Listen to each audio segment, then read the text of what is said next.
5 में जो पहला लेक्चर हमने किया था, उसमें हमने ये समझा था कि जो मैग्नेटिक फील्ड है, वो परमानेंट मैग्नेट की वजह से आता है स्टार्टिंग में। तो परमानेंट मैग्नेट क्या है हमारी? आयरन 2,3 ऑक्साइड, है ना, मैग्नेटाइट भी कहते हैं उसको। तो उसके बेसिक के बारे में चीजें हमने समझी थी। फिर ये देखा कि जो मैग्नेटिक डाइपोल है, उसके एक्सियल या इक्वेटोरियल पॉइंट पे मैग्नेटिक फील्ड इंटेंसिटी कितना होगा। अब वे सारी चीजें करने के बाद अब आज का थोड़ा सा इंपॉर्टेंट टॉपिक है कि solenoid acts as bar magnet. तो जो सोलेनोइड है वो ठीक उसी प्रकार काम करती है जैसे एक बार मैग्नेट काम करती है। दैट मीन्स कि बार मैग्नेट के एक्सियल लाइन पे जो हमने मैग्नेटिक फील्ड इंटेंसिटी निकाला था वो कितना था? 2 km upon r cube, 2 km upon r cube. तो अगर वही मैग्नेटिक फील्ड इंटेंसिटी इस सोलिनोइड की वजह से भी आ गया तो हम ये साबित कर सकते हैं कि जो सोलिनोइड है वो बिल्कुल उसी तरह का मैग्नेटिक फील्ड दे रही है जैसे एक बार मैग्नेट देती है। ठीक है, ये चीजें प्रूव कर सकते हैं। तो अब इसको यही बात हमें प्रूव करनी है कि सोलिनोइड का जो मैग्नेटिक फील्ड होगा इस पॉइंट पे, एक्सियल लाइन पे, पी पॉइंट पे, वो कितना होगा? 2 km अपॉन आर क्यूब, जैसे हमने उस बार मैग्नेट का प्रूव किया था। ठीक, अब ये तो सोलिनोइड है, इसमें तो बहुत सारे टर्न्स हैं। तो अब इसकी वजह से यहाँ पे मैग्नेटिक फील्ड इंटेंसिटी हम कैसे निकाल लेंगे? तो मान लो कि इसमें बहुत सारे टर्न्स है। कितने टर्न्स है? नंबर ऑफ टर्न्स पर यूनिट लेंथ, वो कितने? स्मॉल एन है कि 1 यूनिट लेंथ में कितने टर्न्स हैं? Small n number of turns. इस पूरी सोलिनोइड की लेंथ कितनी है? 12। तो अब हमने एक छोटा सा डिस्टेंस लिया है dx। इस dx लेंथ पे कुछ वायर्स होंगी। अब उन वायर्स की वजह से यहाँ पे मैग्नेटिक फील्ड इंटेंसिटी निकाल लेंगे, जो भी आएगा फिर इसका क्या कर देंगे? इंटीग्रेशन। तो इस dx की वजह से छोटा सा होगा db, तो पूरे की वजह से कितना? तो इंटीग्रेशन कर दो इधर भी और इधर भी, पूरी सोलेनोइड इसमें आ जाएगी। तो पूरी सोलेनोइड की वजह से यहाँ पे जो भी होगा वो आ जाएगा। क्लियर है? जो भी क्या होगा मैग्नेटिक फील्ड इंटेंसिटी वो आ जाएगी। पहले ही छोटे से की वजह से निकाल। तो इसकी वजह से तो आप तभी निकाल पाओगे ना जब आप एक सिंगल वायर की वजह से तुम्हें पता हो कितना होता है। तो सिंगल वायर की वजह से उसकी एक्सियल लाइन पे एक सिंगल वायर है, जैसे ये सोलिनोइड है, अब इसका एक सिंगल वायर है ऐसा। अब उसके एक्सियल लाइन पे यहाँ पे इस पॉइंट पे कितना मैग्नेटिक फील्ड इंटेंसिटी होगा, और ये टॉपिक हमने किसमें पढ़ा था? चैप्टर 4 में। ठीक है, तो उसका एक बार और रिवीजन कर लेते हैं कि वो कैसे कैसे था, क्या था। तो एक बात ये ध्यान रखना, देखो इसमें हमने क्या लिया है? रेडियस हमारी कितनी है? ए। और यहां से यहां तक का जो डिस्टेंस होगा वो कितना होगा बताओ जरा। देखो ये जो डिस्टेंस है यहां तक वो कितना है? एक्स। ये छोटा सा वैल्यू डी एक्स है ना, ये एक्स है। ये यहां से यहां तक की लेंथ है एल। और यहां से यहां तक जो है वो आपका क्या है? आर। लेकिन मुझे अगर यहाँ पे मैं एक टर्न मार रहा हूं, उस टर्न की वजह से यहां से यहां तक की मुझे डिस्टेंस चाहिए, तो वो डिस्टेंस क्या होगी? यहां से यहां तक जो डिस्टेंस है वो कितनी होगी? आर माइनस ये दूरी, और ये दूरी कितनी है? एक्स। R minus x. आई बात समझ में? तो ये जो डिस्टेंस है सेंटर से यहां तक वो कितनी है? R minus x. ये रेडियस कितनी है? ए। क्लियर है पॉइंट? चलो अब देखते हैं। तो अब इसकी वजह से यहां कितना कितना मैग्नेटिक फील्ड होगा अगर हमारे पास क्या हो? एक लूप हो, सिंगल लूप है।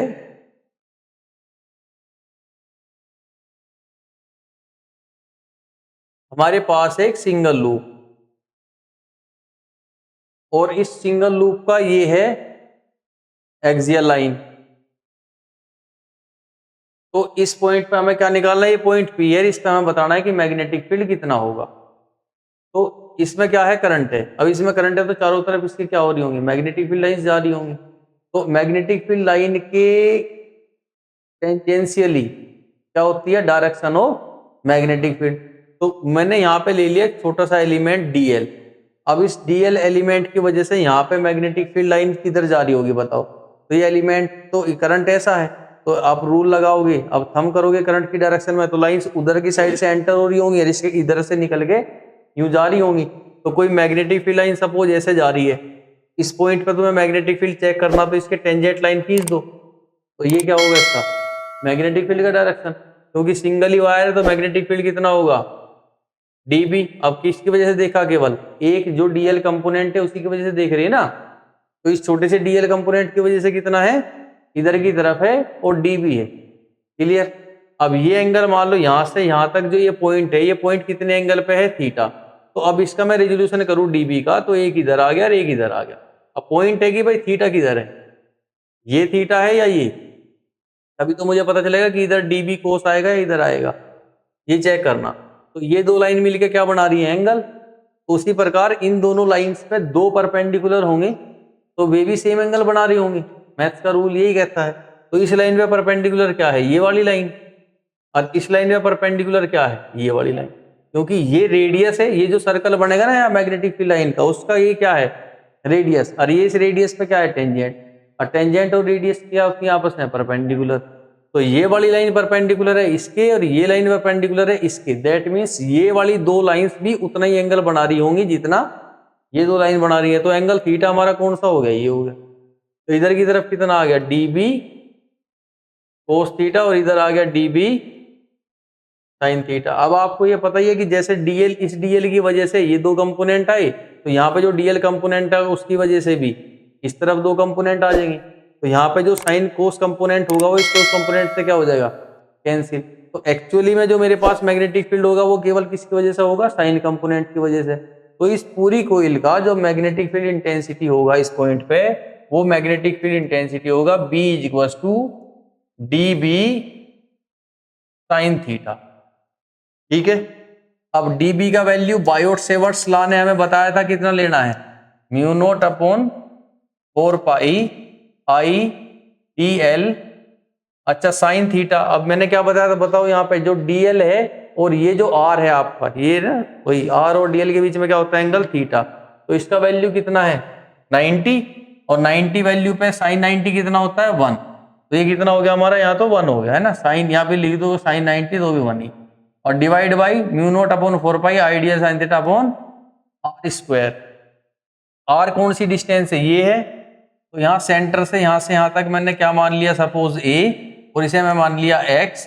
तो ये जो डिस्टेंस होगी ये कितनी होगी हमारी, √, हाँ x² प्लस a²। ठीक है, ये डिस्टेंस जो हमारी है जिसे हम r कह रहे हैं ये इतनी होगी, इनटू में साइन थीटा। अब थीटा एंगल हमने ये मानना, बताओ। अब यहाँ पे अगर थीटा एंगल है तो अब साइन थीटा क्या होता है, परपेंडिकुलर बाई हाइपोटेनस। तो परपेंडिकुलर a है, हाइपोटेनस ये है r। तो ये हो गया हमारा a/r। ठीक। अब इंटीग्रेशन किसका करेंगे, डीएल का ही करेंगे ना। तो कितना आ गया ये μ0/4πI/a/r³। और डीएल का इंटीग्रेशन करोगे तो बेटा क्या आएगा, पूरा सर्कल का सरकमफेरेंस, और वो कितना होगा 2π। तो ये हमारा आ गया μ0/4π2πa²/r³। क्या इतनी बात समझ आई, क्या ये पॉइंट क्लियर हुआ यहां तक।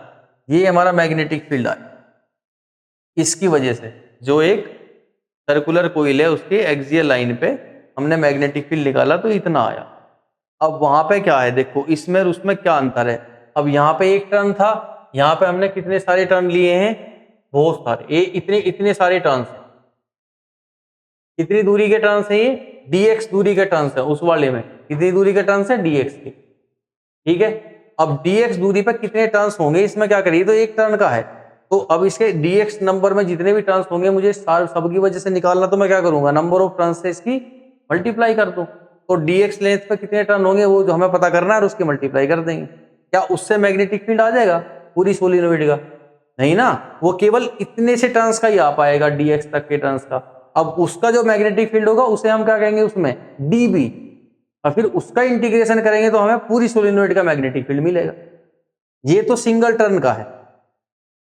ठीक है। फिर dx का निकालो, dx का जो टर्न्स का जो भी मैग्नेटिक फील्ड होगा सोलिनोइड के केस में वो हमारा क्या होगा, dB। अब फिर उसका इंटीग्रेशन करेंगे, लिमिट लेंगे पूरी सोलिनोइड की, तब हमें मिलेगा पूरा मैग्नेटिक फील्ड B, पूरे सोलिनोइड की वजह से। क्या आप समझ आ रही है कुछ चीजें, या दोबारा बताऊं, चलो।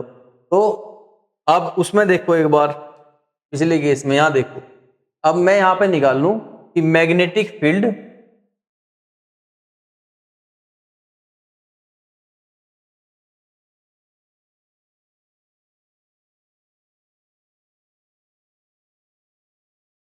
Magnetic field intensity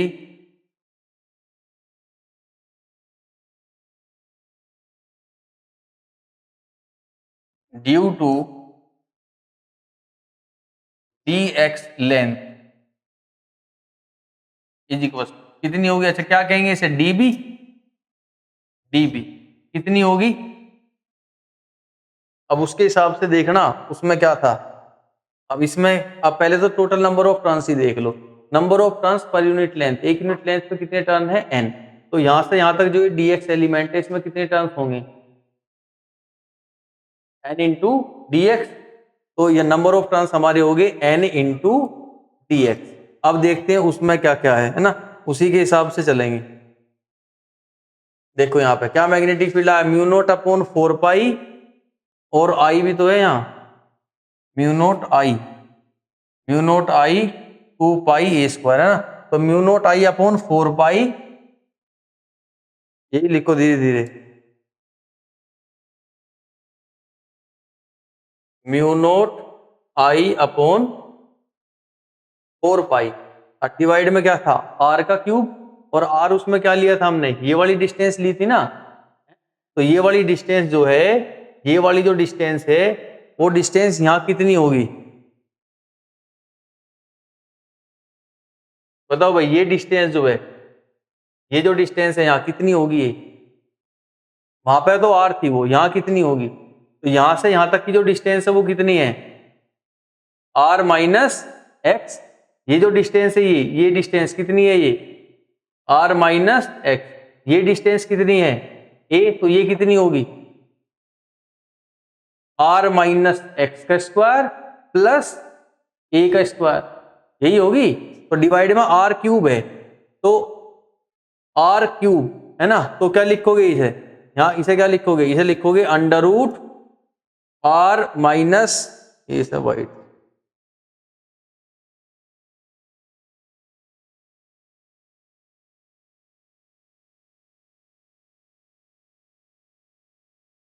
are minus x का स्क्वायर और प्लस ए का स्क्वायर, और इसका क्या है?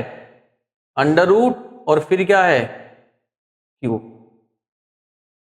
पॉइंट समझ आ गया? ये डिस्टेंस इतनी होगी, ठीक है। फिर कंपैरिजन करो। अब ये तो आर आ गया, फिर क्या बचा? नेक्स्ट क्या है? 2 पाई ए स्क्वायर है ना। तो 2 पाई ए स्क्वायर, 2 पाई ऊपर क्या है? 2 पाई ए स्क्वायर। ए तो यहां भी यही है रेडियस, वो वहां भी ये थी, यहां भी ये है। क्या इतनी बात समझ आई? क्लियर है यहां तक? अब ये मैग्नेटिक फील्ड आ गए छोटे से एलिमेंट का, ठीक है। अब इसका मैं इंटीग्रेशन करूंगा तो मुझे क्या मिलेगा? पूरा मैग्नेटिक फील्ड, ठीक। चलो अब इसका इंटीग्रेशन करते हैं। तो अब मिले डीबी का इंटीग्रेशन बराबर होगा इंटीग्रेशन ऑफ एन, ये डीएक्स को लास्ट में लिख लेंगे, mu naught i 2 pi a square upon में 4 पाई अंडर रूट। अच्छे से अंडर रूट को हटा दूं तो अंडर रूट क्या होता है? पावर 1/2। तो इसे लिख सकते हैं आर माइनस एक्स का स्क्वायर प्लस ए का स्क्वायर, और पावर आ गई 3/2। क्लियर? तो यार अब इंटीग्रेशन, अब बाद में क्या लिख देंगे यहाँ पर? dx। अब ये सारी चीजें तो कांस्टेंट होगी, इंटीग्रेशन बस किसका होगा? dx का। तब db का इंटीग्रेशन करेंगे तो कितना आया? b। अब dx अंदर रहेगा, बाकी सब बाहर। तो n mu naught i 2 pi a square divide by 4 pi r minus x का स्क्वायर प्लस ए का स्क्वायर की पावर 3/2, और इंटीग्रेशन किसका है? dx का। अब मैं dx का इंटीग्रेशन करूं तो क्या मिलेगा? x, और x कहां से कहां तक होगा? अब देखो, ये छोटा सा एलिमेंट dx था, ये सोलिनोइड है, इधर की तरफ क्या होगा? -l, और इधर की तरफ क्या होगा? l। क्योंकि इस dx का इंटीग्रेशन करेंगे तो लेंथ पे ही तो लिया dx, तो ऐसे कवर करेगा ना ये। तो इधर की तरफ -l और इधर की तरफ l, तो ये पूरी सोलिनोइड कवर हो जाएगी। तो तो इंटीग्रेशन कहां से कहां तक करें, -L से लेके +L तक, ठीक है। तो इसका इंटीग्रेशन कितना आया x, जिसकी लिमिट होगी -L से +L। So b is equal to n mu naught i 2 pi, अच्छा एक इसे थोड़ा सा कर लो, पाई a स्क्वायर, a तो रेडियस है और पाई a स्क्वायर को हम क्या कह सकें, एरिया, क्रॉस सेक्शन एरिया। तो मैं इसे क्या लिख दूं, कैपिटल है ना, पाई a स्क्वायर को, तो ये हो जाएगा हमारा 2 into capital A, capital A is area, और divide by 4 pi r minus x का स्क्वायर प्लस ए का स्क्वायर की पावर 3/2। और इसका इंटीग्रेशन करेंगे तो भाई क्या मिलेगा हमें, x, और लिमिट क्या रहेगी, -L से लेके +L तक। अब इसकी लिमिट रखो इसमें, तो b is equal to n mu naught i 2a divide by 4 pi r minus x का स्क्वायर प्लस ए का स्क्वायर की पावर 3/2, और लिमिट रखेंगे l माइनस में -L, और l माइनस एल कितना हो गया, 2l, ठीक है।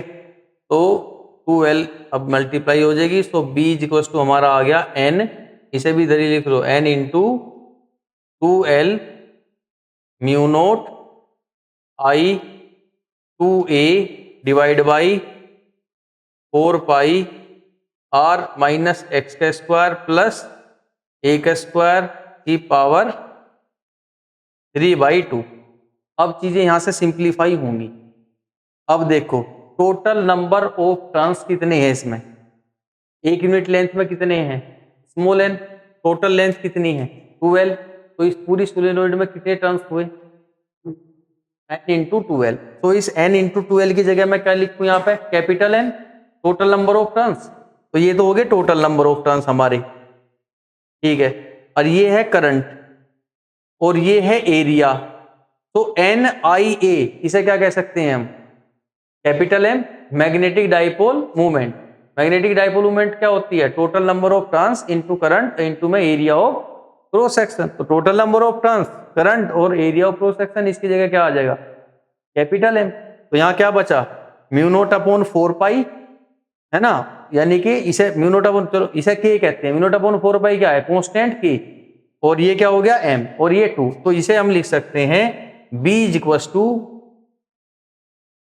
2, इसे म्यू नोट अपॉन 4 पाई को K, 2K M divide by R minus x का स्क्वायर प्लस ए के स्क्वायर की पावर 3/2। अब अगर मैं ये कह दूं यहां पे, है ना, अगर ये कहूं फॉर स्मॉल सोलिनोइड, जैसे उसमें कहते थे कि हमारी जो बार मैग्नेट है वो क्या है, शॉर्ट है, तो शॉर्ट बार मैग्नेट, इसी तरह क्या कहें, स्मॉल सोलिनोइड। तो स्मॉल या शॉर्ट सोलिनोइड के लिए x पहले क्या हो जाएगा, यहाँ पे ये जो x है इसकी वैल्यू क्या हो जाएगी, नेगलेक्ट। तो r माइनस एक्स को क्या कहेंगे, x का स्क्वायर, r का स्क्वायर, r तो नेगलेक्ट हो गया, और फिर a को नेगलेक्ट कर देंगे, a क्या है इसका रेडियस, ये भी क्या हो जाएगा नेगलेक्ट। तो मैं x नेगलेक्ट करूं, a नेगलेक्ट कर दूं, तो ये वैल्यू क्या आएगी फिर, r स्क्वायर की पावर 3/2। r स्क्वायर की पावर 3/2 कितना हो गया, r की क्यूब। तो मैं लिखेंगे कि x, a and x will be neglected, ये क्या हो जाएंगे, नेगलेक्ट हो जाएंगे।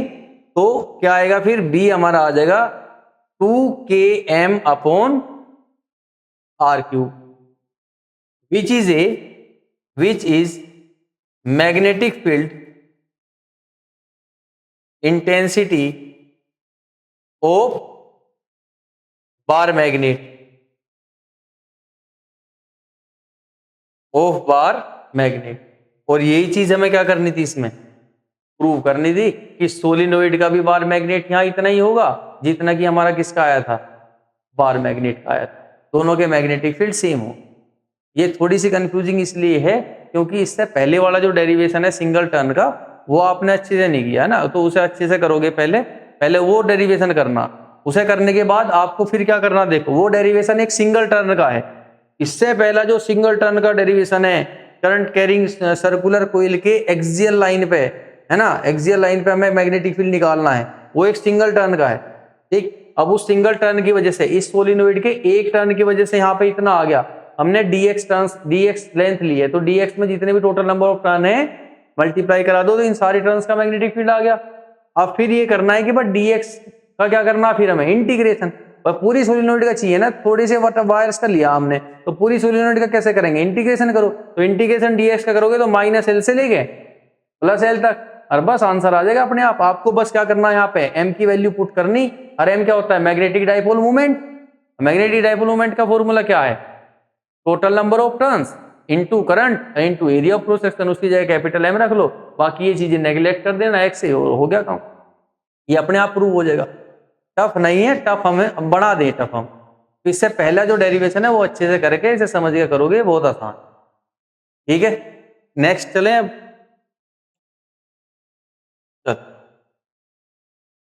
अब है torque on A bar magnet placed in uniform magnetic field. अब यूनिफॉर्म मैग्नेटिक फील्ड के अंदर अगर कोई बार मैग्नेट रखी हो तो उस पर कितना टॉर्क लगेगा। अब इससे पहले, अब बार मैग्नेट को हम क्या मानते हैं कि डाइपोल, तो डाइपोल रखा है हमने इलेक्ट्रिक फील्ड में, डाइपोल इलेक्ट्रिक फील्ड में रखा था, तो बताओ कितना टॉर्क आया था, कितना आया था, PE sin थीटा। अच्छा, इसमें हमने डाइपोल, इलेक्ट्रिक डाइपोल की जगह मैग्नेटिक डाइपोल रखा और इलेक्ट्रिक फील्ड की जगह मैग्नेटिक फील्ड लिया, तो इसका टॉर्क कितना आना चाहिए, कितना आना चाहिए बताओ। P की जगह क्या यूज होगा, P क्या था वहां, इलेक्ट्रिक डाइपोल मूवमेंट, है ना, तो यहाँ पे क्या है, यहाँ पे क्या होगा, मैग्नेटिक डाइपोल मूवमेंट, क्या यूज होगा, capital M। Electric field intensity की जगह क्या यूज होगा, मैग्नेटिक फील्ड इंटेंसिटी MB और sin थीटा, ये टॉर्क आ जाएगा। सेम वैसा ही जैसा किसमें था, इलेक्ट्रिक फील्ड में, बस उसको हमें कोरिलेट करना है, समझ आई बात, ये आएगा। अब इसे करके देखते हैं, तरीका क्या होगा, बिल्कुल सेम वैसा ही जैसा हमने उस वाले चैप्टर में किया था। ठीक है,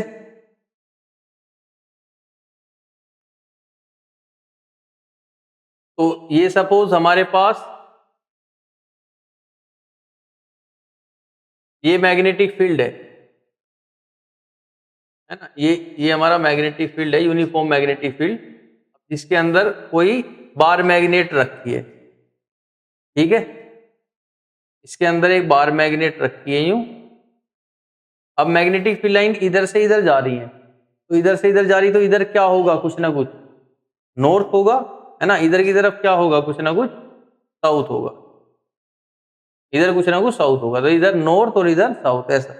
तो ये वाली मैग्नेट है हमारी, मैं इस पे क्या मान लू, यहाँ पे साउथ और यहाँ नॉर्थ, नॉर्थ साउथ ऐसे रखिए। मैग्नेटिक डाइपोल मूवमेंट किधर होता है, हमेशा साउथ से नॉर्थ की तरफ, तो ये हमारी होगी मैग्नेटिक डाइपोल मूवमेंट की डायरेक्शन। यहां से यहां तक की लेंथ कितनी है, क्या लेते हैं इसमें 12, उसमें क्या लेते थे 2, यहाँ क्या होगा 12, और डाइपोल मूवमेंट की डायरेक्शन भी यही होगी, दैट इज कैपिटल M। ठीक है, साउथ टू नॉर्थ। अब डाइपोल मूवमेंट इधर की तरफ है, मैग्नेटिक फील्ड लाइन इधर की तरफ है, तो एंगल थीटा क्या होगा, ये एंगल कितना होगा तुम्हारा theta, the angle between, theta is angle between magnetic field intensity and dipole movement. ठीक है, जैसे उसमें था इलेक्ट्रिक फील्ड इंटेंसिटी और इलेक्ट्रिक डाइपोल मूवमेंट के बीच में जो एंगल होता था उसे क्या मानते थे, थीटा। वैसे ही यहाँ पे M यानी कि मैग्नेटिक डाइपोल मूवमेंट और मैग्नेटिक फील्ड इंटेंसिटी के बीच में क्या मानेंगे हम, एंगल थीटा। बात समझ आई, तो ये हमारा एंगल थीटा हो गया। ठीक, अब इस पे फोर्स देखो, साउथ पे नॉर्थ किधर फोर्स लगा रहा होगा, इस साइड, ये नॉर्थ पे साउथ किधर फोर्स लगा रहा होगा, इस साइड, तो ये जो फोर्स है ये कितनी होगी, ये बताओ। पहले उसमें देखो, ई इलेक्ट्रिक फील्ड के अंदर क्यू चार्ज रखा हो, कितना फोर्स लगता है, Q इंटू ई। वैसे ही वहां पे तो चार्ज था, यहाँ क्या है डाइपोल स्ट्रेंथ, पोल स्ट्रेंथ, यहाँ पे क्या है pole strength. Pole strength south की क्या होगी -m, नॉर्थ की क्या होगी +m। तो इस -m पोल स्ट्रेंथ पे ये बी मैग्नेटिक फील्ड इस साइड फोर्स लगा रहा, कितना लगाना चाहिए उसी हिसाब से कोरिलेट करें तो m इंटू बी, जैसे वहां था Q इंटू ई।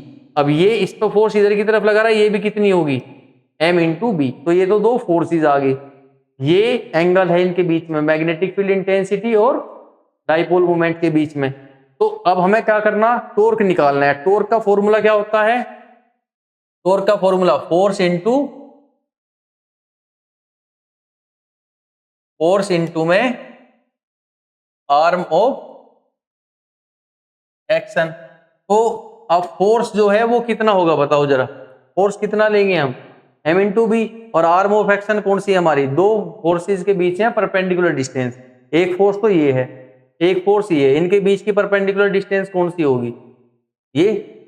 तो इसे मैं कहूं A, इसे B और इसे C। तो जो BC है हमारी, ये क्या होगी हमारी आर्म ऑफ एक्शन।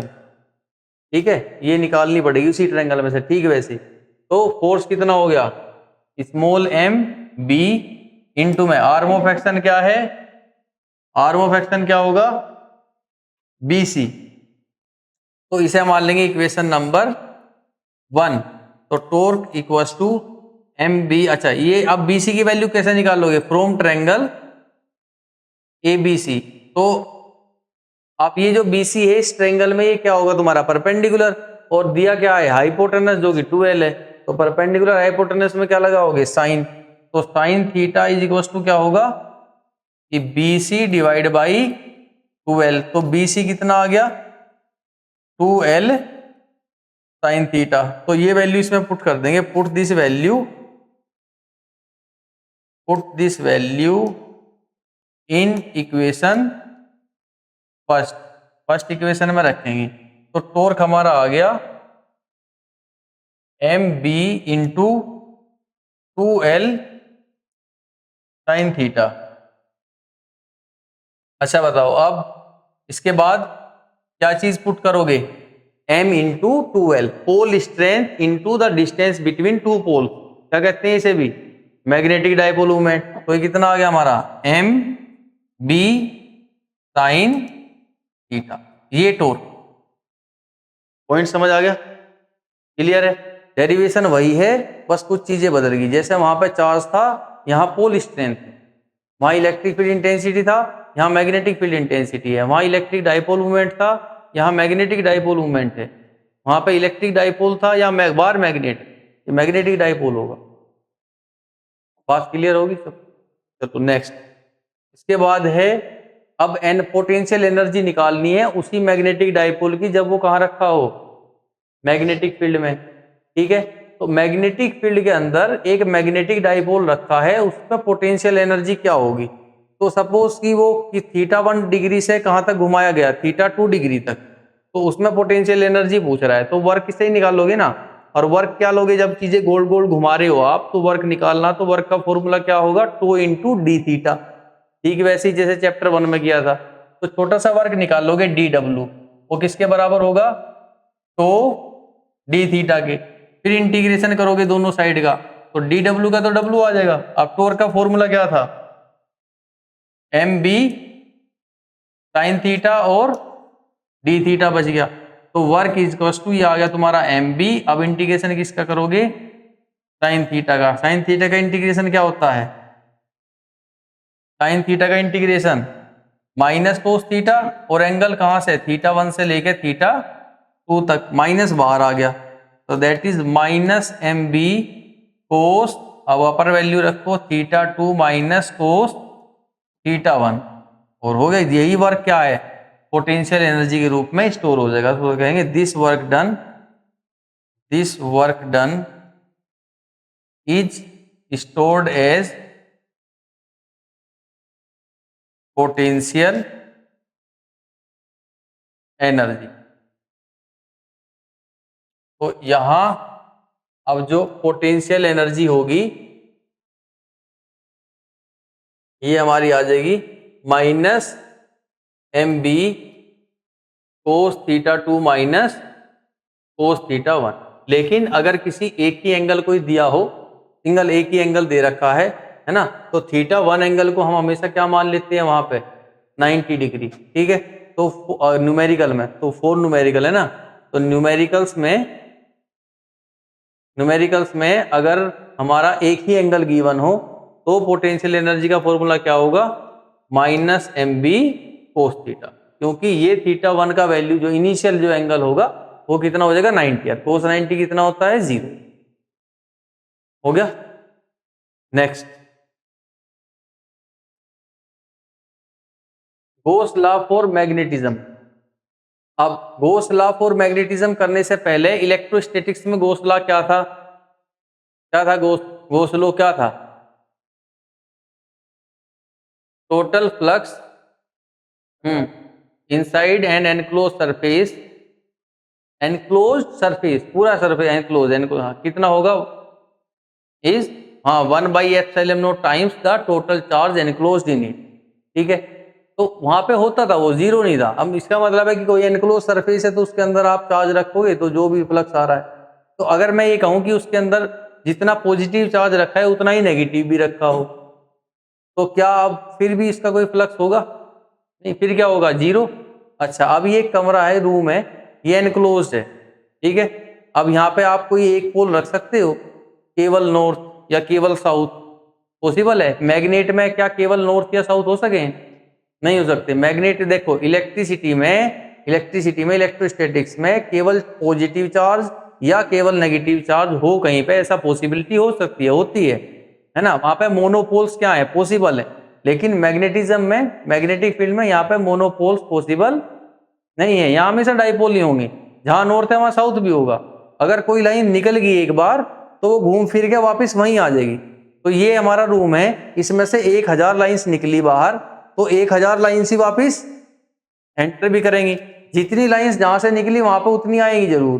तो नेट फ्लक्स जो होगा, मैग्नेटिक फ्लक्स जो इस एनक्लोज सरफेस का होगा, वो हमेशा क्या होगा, 0 होगा। लेकिन किसी लूप का नेट फ्लक्स हो सकता है। कैसे? अब मान लो यहाँ नॉर्थ पोल है, इसके आगे मैंने ऐसे लूप लगाया, जितनी लाइंस यहां से निकली, अब ये वापस थोड़ी ना आई भाई, इधर से थोड़ी वापस आई, इसमें से जो निकल गई सेवन निकलेगी ना, फ्लक्स निकल गया इसी साइड से, तो फ्लक्स है। ऐसा तो नहीं है कि लाइन इधर भी जा रही है, एंटरिंग मतलब एग्जिट हो रहा है ना, एंटर तो नहीं हो रहा, लाइन एग्जिट ही हो रही है। तो किसी सरफेस का फ्लक्स तो हो सकता है, लेकिन एनक्लोज सरफेस का, इधर से एग्जिट होगी उधर से एंट्री हो जाएगी। एनक्लोज सरफेस का मैग्नेटिक फ्लक्स हमेशा क्या होगा, 0 हो। ठीक है, तो बस यही अंतर है इसमें गोस लॉ फॉर मैग्नेटिज्म में। इसमें लिखेंगे according to this law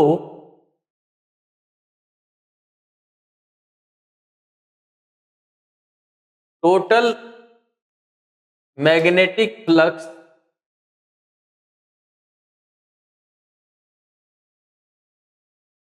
over an enclosed surface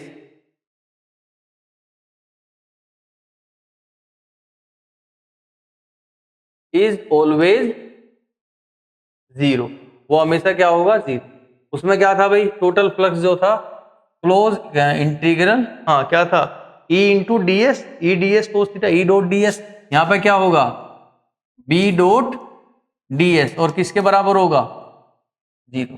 close integral enclose surface का जो नेट मैग्नेटिक फ्लक्स होगा वो हमेशा क्या होगा, 0। यही हमारा क्या है, गोस लॉ।